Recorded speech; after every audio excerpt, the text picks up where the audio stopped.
એની કહાણી બાબડો વાત લઈ જાય ત્યાં સુધી માણા ભાણામાં દૂધ ન લે કે વ્યાજ મારા ભાણામાં દૂધ ન દેતા કે કેમ કે ફલાણા ગામની અંદર ફલાણા આપાએ દેહ છોડ્યો છે કે તમે કોઈ દી મળ્યા હતા કે ના મળ્યા નહોતા પણ કીર્તિ મારા કાન સુધી આવી તેનું નામ મારા કાન સુધી આવ્યું. બાવડો વાત લઈ જાય ત્યાં સુધી માણા ભાણામાં દૂધ ન લે. આવા દે સુરવીરો, આવા દે દાતારો, આવા દે સંતો. મેં એક જગ્યાએ વાંચ્યું હતું જેને ખોરડે 4 પેઢીના પુણ્ય ભેળા થાય ને એક દાતાર જન્મે. 4 પેઢીના પુણ્ય ભેળા થાય ને એક દાતાર જન્મે. 7 પેઢીના પુણ્ય ભેળા થાય ને એક સુપાત્ર સંત જન્મે. અને 101 પેઢીના પુણ્ય ભેળા થાય ને તેથી અખિલ બ્રહ્માંડનો માલિક પગલિયું પાડવા માટે પૂર્વ તૈયારી હોવી જોઈએ. સાહેબ તૈયાર વિના ધારું મહેમાન નથી આવતું. તૈયારી વિના મારા માણસ નથી આવતું. પૂર્વ તૈયારી કરી રાખે. હાવ એનો હેલો દાખલો દઉં તો તમારા આંગણાની માલિકો તમે મુઠ્ઠી ભરી અને જુવારના દાણા નાખો એટલે પારેમાં ઉતરે. મુઠ્ઠી ભરીને ચોખા નાખો એટલે ચકલા આવે. મેમન લીલું નાખો તો માં ગવિત્રી આવે. મુઠ્ઠી ભરીને હાચા મોતી નાખો તો કોક દીક રાજ હંસાવો હોય તો આવે. અને એના એ આંગણાની માલિકો ઉકેડો કરો એટલે ગધેડા પાટું આવે. આપણે જેવું આંગણું તૈયાર કરીએ એવા પધારે પિતા કા પુણ્ય પુતમે પ્રકાશે. માવતરના પુણ્ય હોય એવી પ્રજા થાય. મા ને બાપના જેવા આંગણા કરી રાખ્યા હોય ને એવા પધારે બદલા લેવા. અહીંયા જ છે. ખેડૂતના દીકરાને ખબર હોય હાડની એલી મંડાણી હોય, જગતનો તાત વાવણી કરવા ગયો હોય, ગોઠને ગોઠલે ગારો ખંતો ખંતો વાવણી કરતો હોય, ઓઈની માથે મીઠ મંડાણી હોય, એ ડાબે હાથે દાણા વાવતો જાય, જમણા હાથે બળદને ખરપિયા મારતો જાય, ડાબે હાથે દાણા વાવતો જાય, જમણા હાથે ખરપિયા મારતો જાય. એ બાજરી પાકે અને એનો એ ખેડૂતનો દીકરો લણવા જાય ત્યારે દ્રશ્ય જોજો. ડાબા હાથમાં ડુંડું આવશે, જમણા હાથમાં દાંતેડું આવશે. તો જે હાથે દાણા વાવ્યા એ હાથમાં દાણા આવે ને જે હાથે બળદને ખરપિયા માર્યા એ હાથમાં દાંતેડું. આ હાથનું હાથ નથી ભોગવવું પડતું. આટલું સનાતન સત્ય કોઈ કરી જવું પછી કરવાની તો ભાઈ ના વાહા જેવા નથી જ કરવાના. રાયતા કે લાખણથી બોલે 9 દિવસથી મોરારી બાપુ બોલે. જે નથી કરવાના એ તો નથી જ કરવાના. ગંગાને કાંઠે એવું બોરીને લાકડી બોરીને એમ કે નાવું તો એટલી વાર લાગે પણ નથી નાવું. હું કરી લ્યો એવું કરી હું લેવું. નરસિંહ મહેતાના પુત્રા પાસેથી પીપ કરતો ભવનાથ સુધી આપણે શું કરી લઈએ. બે ભિખારી બેઠા આપણે વાતો કરતા હતા ને કે માતાજી દયા કેવી આપણે મુરે આબરૂ નંબરે નકર બરા ભાઈ જાતા વાર લાગે.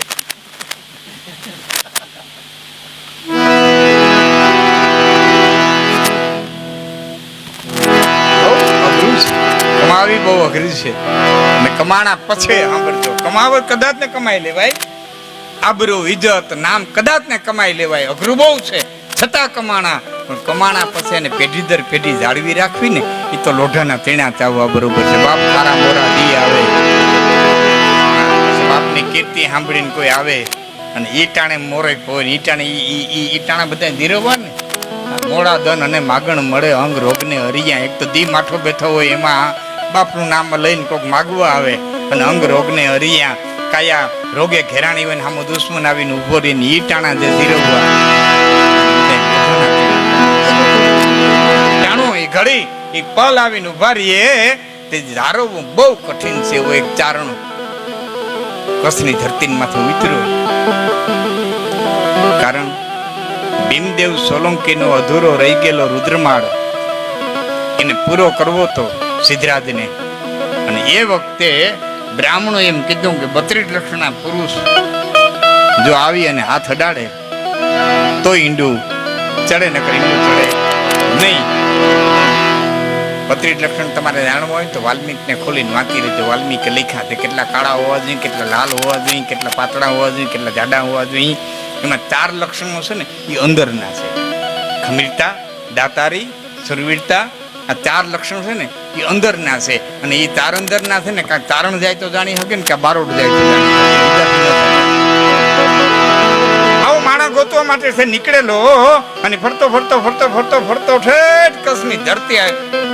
જળ ઊંડા તળ છેછેરા કામન લંબે કેસ આ નર પટાધર નીપજે એવો ઢોલરિયો કચ્છ દેશ જળ ઊંડા તળ છેછેરા કામન લંબે કેસ નર પટાધર નીપજે. એક હવા લાખનો માણા નીપજે એ તો ઓઢાય.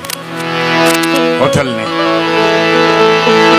હોથલ ને કીધું મારા દેહમાં આવેલ એટલે હોથલ કહે છે એક ઘડી તમને હોથલ કહે છે કે ખેરી બેરી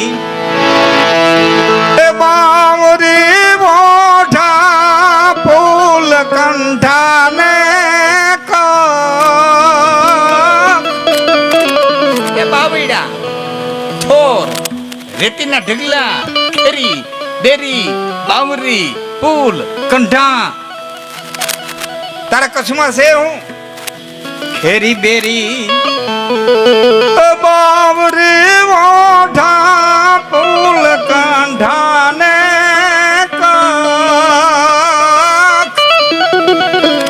જવાબ દીધો કે હોલ રે હોથલ કોછડે જીતે માડું એ સવાલ એક એક માણા હવા હવા લાખ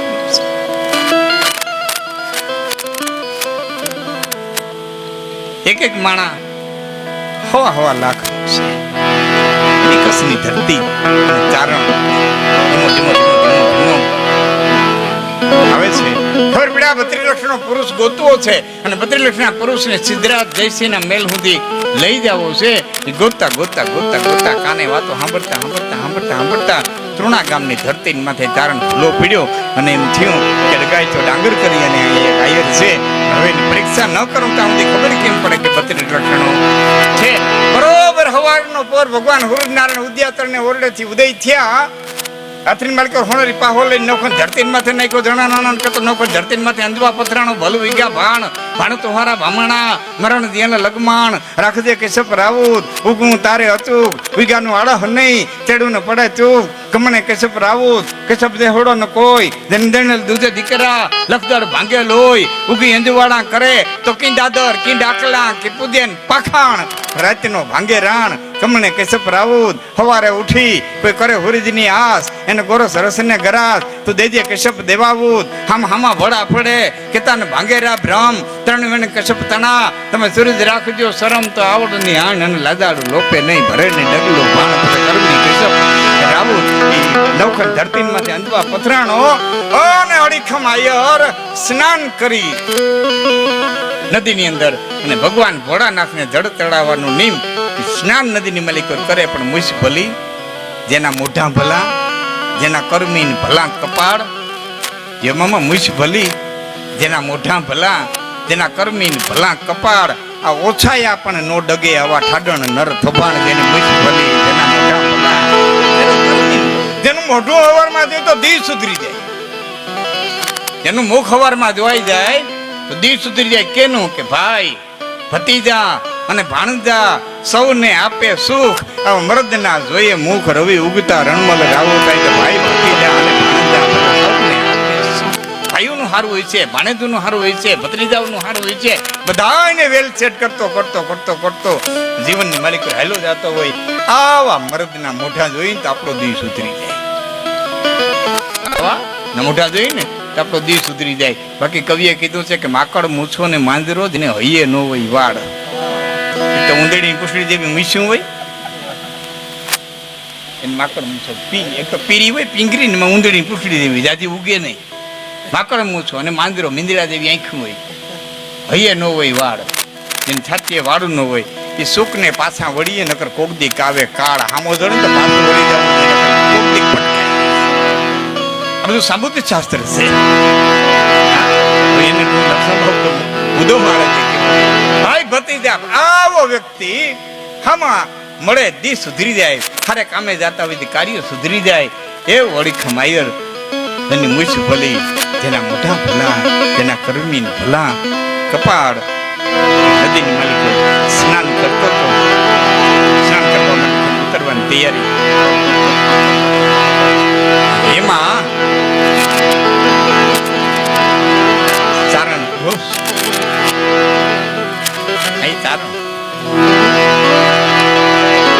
ચારણ ઘોષે બરોબર જગાય તો ડાંગર નદીમાંથી સ્નાન કરી અને બાણી નીકળ્યા એટલે તારણે હાથ લાંબો કર્યો હાથ લાંબો કવિરાજ શિવની પૂજા કરવા જાઉં છું. તમે ડેલી આવો, તમારે જે જોઈએ એ હું તમને આપે કે ડગાઈ ત્યાં નામ સાંભળીને આવ્યો છું. મારે દાન અહીંયા જ લેવું છે, પણ એ હું માગું એ લેવું છે. વચન દે તો માગું. કવિરાજ આભના તારા લેવી દેવાની વાત હશે તો મારાથી ન થાય, કારા માથાનો માણસ છું. પણ મારા પૈણ પૂરતી વાત હશે ત્યાં સુધી હું પાડી દે. માગ માગ. ચારણે મરક દાંત કાઢીને કીધું હમદીન કેસ ને, હમદીન કે ને ક્યાં હવે તે માગ્યું છે વતન તો માગ કે બસ કાંઈ જાદુ જોતું નથી, મારે 5 પછેડી જોઈએ. 5 પછેડી જોઈ કે તારણ ડેલી આવે 5ની એના ડગલું ભરતો ભોળાનાથની આણી છે. જે વતન દીધું છે એનાથી ડગલું ભરવા ન દઉં, નકર ના પાડી દે. ત્રીજું સાંભળનારું કોઈ નથી. તું છૂટો હું છૂટો. હવે તું છૂટો હું ચાહે. ત્રીજું કોણ છે? તું છો હું છું. 5 પછેડી જોઈએ. એક પેરીતી, એક ખંભે હતી. આકાશમાં જોઈને કીધું હે દાદા, હે ભોળિયાનાથ, ચારણ ખરેખર મારી પતિ લેવાની વાત કરી છે. ઠીક છે, તારી જેવી ઈચ્છા. એમ કરી અને એક પછેડીનો ઘા તારણ કર્યો.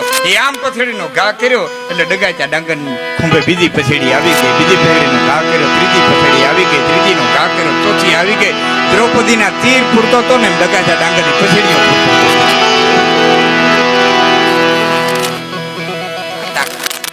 આ દાનની તાકાત એટલે કવિએ કીધું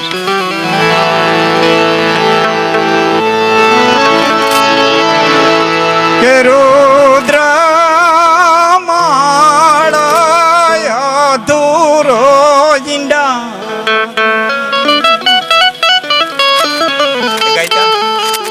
પરીક્ષા કરવી હતી, મેં કરી લીધી. 32 લક્ષણો પુરુષ ગોતતો તો મળી ગયો. હવે મારા ભેરો પાટણ આવી. રુદ્રમાળ અધૂરો છે અને એ ચારણની અરે ઘોડી તૈયાર કરી અને બરોબર વાગડની ધરતીમાંથી નીકળ્યા. અને એ વખતે મારો કાપો કરતા ટોળું હાલ્યું દે. ભાઈ કેમણા જાવ છો? કે ગાયુંનું ધણ વારી અને દુશ્મનો જાય છે, અમે એની પાછળ જાય છે. ડગાઈ ત્યાં ડાંગરે કીધું કે હવે તારણ મારાથી ગાયુંને રજડતી મૂકી નહીં આવી હગાય. હવે તો આપણે 2 તલવારું સામાનનું ધારણ કરી અને ભેડા જઈએ. ટૂંકમાં વાત કરી દઉં કે ધીંગાણું થયું. ધીંગાણાની માલિકો ડગાય તો ડાંગર ધરતીની માથે ઢેડ્યો. એટલે ચારણે કીધું કે મારો રુદ્રમાળ શંકરનું મંદિર અધૂરું, એવડો મોટો ધક્કો અને તોય રણમાં રોકાણો. તેથી દ્વારકાધીશને યાદ કરીને કીધું તો ચારણ તલવારી મારી અને અહીંથી હાથ લેતો જા. એટલો હાથ લેતો જા. કારણ કે હાથ અડાડવો છે ને કે હા, કે મન વતન અને કર્મથી મેં કોઈ દી પાપ ન કર્યું હોય અને મન વતન અને કર્મથી મેં દ્વારકાધીશને જો સેવ્યો હોય તો મારો હાથ અડશે ને કપાઈ ગયેલો તો ઈંડું ચડી જાય. આજ પાટણ જાવ તો જોઈજો, ઘણું પાટણમાં જોયા જેવું છે. રુદ્રમાળ જોઈજો. એટલે કવિએ કહે છે કે રુદ્રમાળ અધૂરો ઈંડા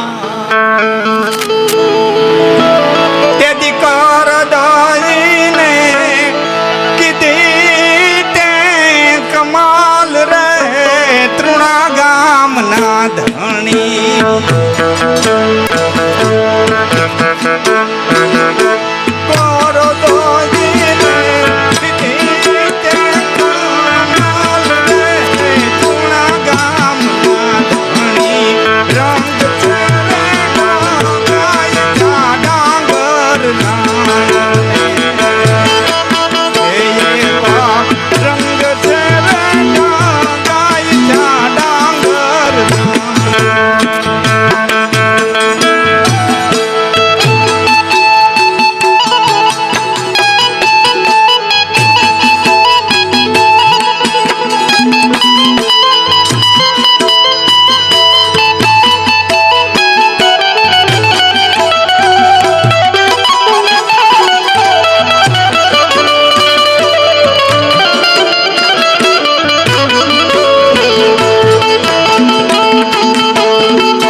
આપણે એક એક કલાક બોલાય એવું.